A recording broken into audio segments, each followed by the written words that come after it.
The Rocket Review is sponsored by Why Not Saloon. We're so pleased to have back on the show an incredible country music singer, songwriter, and guitarist, Presley Tennant. It's good to have you back on. Thank you so much for having me. You know what, Presley? It felt like we just had you on like a month or so ago, and then I'm going back through my notes. It's like going, it was your last, EP, 600 miles. It was a while ago. 2 years ago. Yeah. Time has flown by. Especially keeping up with you on social media, because, I always follow all the festivals and shows and everything you're doing. And obviously, you had a nice fan set up at CMA Fest, too. Yes. CMA Fest was the best time. It's actually one of my favorite times whenever I'm out here, just getting to meet everybody. And, I feel like it's one big reunion, always. Totally. And, I feel like you're a part of Nashville. It's so funny because we were talking before we came in studio, certainly based out of Norco, California, Horsetown and everything. But then you come into Nashville a week a month. Yeah. And just write with all the songwriters, record singles, which you've got a bunch of singles that have been coming out. Yes. I got to ask you this, with the singles, like somebody like you and with Bad Poison, are you releasing these once per month, or how are you doing that, Presley? I'm releasing them pretty often, one after another. So Bad Decisions just came out, and then the next one coming out is Pick Your Poison, and that one's kind of like a cool, kind of El Paso type vibe, Southwest type feeling. I don't know, but I am really excited for all this new music that's been coming out. It's all last year I kind of was rebuilding the catalog and writing a lot with a lot of different people that I've looked up to for a while. So it's just really cool to see all these different songs come to life. I got to say this too, what I really like about your new singles, and I've always enjoyed your voice, but is that you're kind of spreading your wings and not just staying in the pure country lane. No. With these new singles, I can certainly hear a little bit of reggae and island feel. I can hear some soul and R&B, but it's still all you. Yeah. I think for me, growing up in Southern California, I was always surrounded by a lot of different music. So it's like I can go down to the beach and I'll listen to I feel like I'm like, oh, I want the palm trees in the song. How can I do that? And then I have other songs where I'm like, where I'm from, it's like I grew up all around horses, and it's we're a very rural town. And so it's like, I want to be able to do all of it, but while also still keeping it me. I think that's the most important part. And I love that within this music, and especially right now with social media and things like that. And as an artist, you're kind of able to release everything, but also while still keeping it true to yourself. Well, and you're so great with the social media also, but once again on these songs, to me, it feels like your songwriting is maturing. Thank you. And it's like you're really, certainly not saying that you hadn't found your voice before, but you're really finding your voice. Well, thank you. And how's that feel to you with the songs and the songwriting? I think it's really cool. It's kind of one of those things that's like when, when you're working out and you take progress pictures, and it's like you don't see the progress over each day, and you're like, there's no change, but then you look back 6 months and you're like, wow, there is a change. And so I feel like it's kind of the same thing. I started writing when I was 13 years old. It was not good. I was like, I'd had no life experience. I was writing about not going back to school. But it was a song. And I feel like nowadays, it's like the more life experiences I have, and when I was 18, it was very dramatic. I was like, I feel like I wasn't, but listening to the songs, I was like, it sounds like my world is ending. It did not.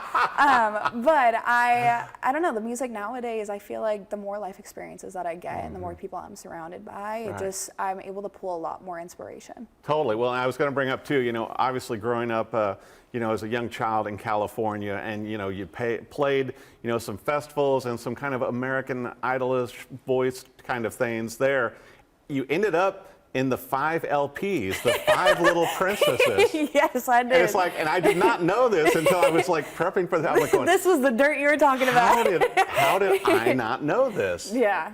And so you were, playing with the 5 Little Princesses, thanks to the mayor introducing you. Yes. And you were touring all over the place there in California, until you turned 13. Yeah, so that's how I got my start into the music industry. I thought I was going to be playing soccer my entire life. My whole family played soccer, and I was like, okay, I'll go to college, U.S. women's national team. I was like, I would do pretty good. I was on the ODP when I was 12 years old for soccer, and then I got into music, and I said, see you later. I am absolutely changing my career path, and music has been it. But for me, 5 LPs, I learned so much from that because I was 10 years old when I joined. Well, and yeah, I was kind of amazed too. You know, you were 10 years old when you joined, but also, you know, the practice regimen and everything. What I was bummed out about was there were no great little photos or videos of you with the 4 other princesses, you know, to showcase this. But I mean, but what a great life experience. I mean, and you were going in and practicing with them every week, and it wasn't only singing, but it was dance and everything, and kind of Christian pop, right? Yep. So all the other girls, they were professional dancers. I mean, some of them, I think one of them is a Dallas Cowboy cheerleader, said I could not dance to save my life at that time. But you know what? I worked my butt off every single day. I'd go to rehearsal from 8 a.m.-ish to 4 p.m., practice all day long. Or it's like I'd go into the studio, we'd be recording songs or writing or rehearsing, playing, whatever it was. And then I'd drive 2 hours home because I was stuck in traffic at 4 p.m. to go to soccer practice, play on 2 teams, do all my homework, and I did that for 3 years. Wow. But I learned so much just being immersed inside the music industry. That's what really made me fall in love with it. Well, and it seems like it really elevated you, and just like every step you've taken has been so smart, I think, with your music career. But then going on to doing, you know, the solo work and songwriting at 13, which then, you know, 3 years later leads you to national television, hanging out with Kelly Clarkson. And doing a duet with Kelly Clarkson on your 17th birthday. Yeah, that was not, I can't even believe that Which is a great video. Thank you. Yeah, but I mean, but that doesn't seem that long ago. No, it seems like it was yesterday. Yeah, and I mean, that's 5 years ago for you. Yeah. I feel like after I turned 18, because it was also 2020, the height of COVID, and I was like, after that, everything just kind of blurs together. Right. But I don't know. It's like I look back and it's so crazy. I never in a million years would have imagined that this is where my life would be. But I'm so grateful for every step of the journey. Well, and once again, even, you know, being with the national TV show and everything, and with Kelly Clarkson, you know, I think you utilize that platform in the right way. Well, thank you. And you also learn from it. Yes. And, you know, with all the festivals and shows, and also, you know, you are amazing with social media, Presley. Thank you. You know, and how you've done, you know, the TikTok and with the Instagram and all your followers. You've got a huge fan base, and we were talking earlier how you get them to your shows. Yep. Because, you know, you've got a lot of festivals and shows you're playing this year all over the country. Yeah. And with your band. Yeah. You know, and so that's a lot. Yeah. I will say it's definitely a little bit more of it's a little trickier to get people from social media to translate into real life because a lot of people are completely content with being on their phones and watching everything. But what I've learned is that the more times you're playing outside and getting to meet people, that's when they're more likely to come back. Right. But you also form the relationships and you become friends with all these people, and I think that's the coolest part about it. Yeah. Like there are so many people I've seen now, like even they're out in CMA Fest this past weekend, and it was just incredible. I saw this one little girl, and she always brings a sign. Her name is Addie, and she came by again, and I was like, oh my gosh, and she's from California, so I was like, this is so crazy. Like those are the moments where I'm like, I love what I do. Right. But and also one of the things I've got to brag on you are not only do you have a huge California base and certainly the Nashville fans from playing the listening rooms and everything here, but also you're like touring, you know, Arizona, New Mexico, you know, Las Vegas. Yeah. You're kind of everywhere on the West Coast and bouncing between Nashville. Oh yeah. Said it's a little tricky of a schedule, but I always make it work. I said I will sleep when I'm done. Well, and also, you know, the suitcase of boots and shoes, and then you have to carry your guitar. Yeah. And a couple outfits. Yeah. I think most of it is shoes, and I'm like, I get there, and I'm like, I didn't pack any clothes to wear with it. I was like, but the boots are great, thank especially you. if they match your guitar strap. They're the statement piece. Yeah. I said that's what I need next. Yes. Well, I got to bring this up too. You know, with the charity work you do, particularly with Riffs Rescues, and so this has kind of been like a digital tour, right? Yeah. So it started. I started this back in 2020 when COVID was at its height. Yeah. So a lot of everything was shut down, and it was hard to see everyone in person, but. It started off as just a live stream on Facebook Live where people can come in. I was playing like little sets and things like that, where people could donate directly to the shelters or organizations or rescues. Because I'm a very passionate lover of animals, and I feel like there's so many animals that don't get a second chance at life. And so it's like, it's our job to advocate for them because they're our best friends. Like they do so much for us and they have no idea because they're just there. They're just hanging out.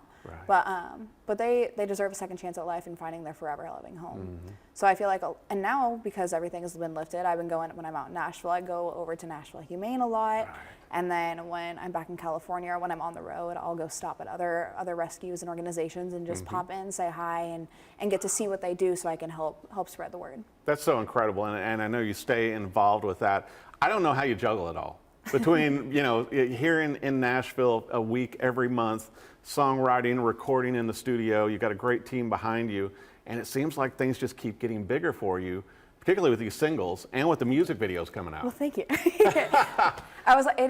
It has been such a fun journey, I will say, and I am so fortunate to be able to get to do what I love. Yeah. And I don't know, it's just been, every little bit of it has just been the best ride. And that's the best part about it. Right. And the music just keeps, like I said, you're just growing.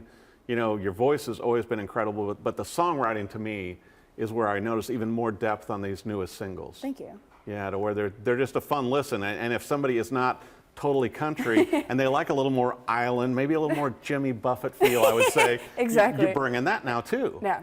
And so is that some of your California background also? Because I know you call it like California country. Well, and so I feel like when people would hear like California country, they think of like Bakersfield type sound. Right.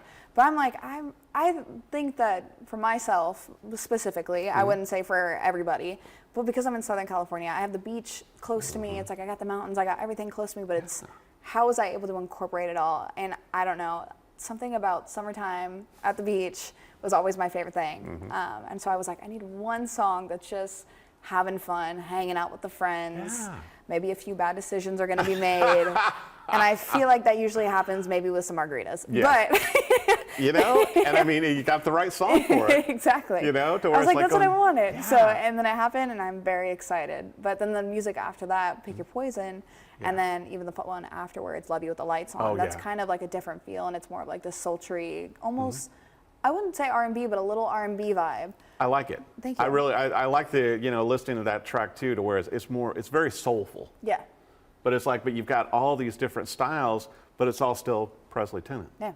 And to be able to accomplish that's a big deal. Well, thank you. And especially with traveling around with your Taylor guitar too. Oh, yeah. And so do you have to buy it a seat on the airplane, or, just I have gotten close to doing that. Pray a lot when you put it in the overhead? It's pray and hope that everything will work out. I think I've had it happen one time where there was absolutely no room. I was also the last one aboard a flight, and it was my fault for doing that. Right. But the pilot was so nice, and he was like, "Oh, just put it in the cockpit with me," and I was like, "Bless your heart, thank you so much." It was like 4 a.m. I'm half awake. I was like, I'm pretty sure my eyelash was like up on my eyebrow from the night before, because I was like, I woke up way too late. I was like, I gotta go. Right. But it worked out. Yeah. But I should honestly buy a seat for it now. Well, I think all of your career is kind of working out, though. It seems thank like you. things are really moving in a great direction, especially with all the festivals and the tours and everything this year. I want to make sure for our viewers, with the website, with the social media, obviously with the Riffs and Rescues and the new singles dropping all the time, where do our viewers need to go? You guys can find me at PresleyTennant.com, and everything is linked there, from merch, tour dates, music, shows, whatever you can think of, it is all there. And I'm also lobbying so that there will be a 5 LPs, Yeah. the 5 little princesses. There'll be a special little tab and maybe some videos and pictures from the 4 other little princesses that played with Presley for that 3-year window. Exactly. I'm looking forward to that. I said I will have to dig them out of the archives. Maybe you could do like when you're doing shows too, it could like play on a screen behind That you would be as you're funny. coming out. It's just going to be videos of me It's not being able to dance. Kind of like your music creation story. Yeah. Well, I'll tell you what, it's just amazing songs. However you consume music, whether it's digital platforms or whatever, but go see her perform live with her incredible band, Presley Tennant. You're going to love all the new singles. And like she said, check out the website. She's doing new stuff with Riffs and Rescues. It's always great to have you on the show. Thank you so much for having me. Thanks for coming on.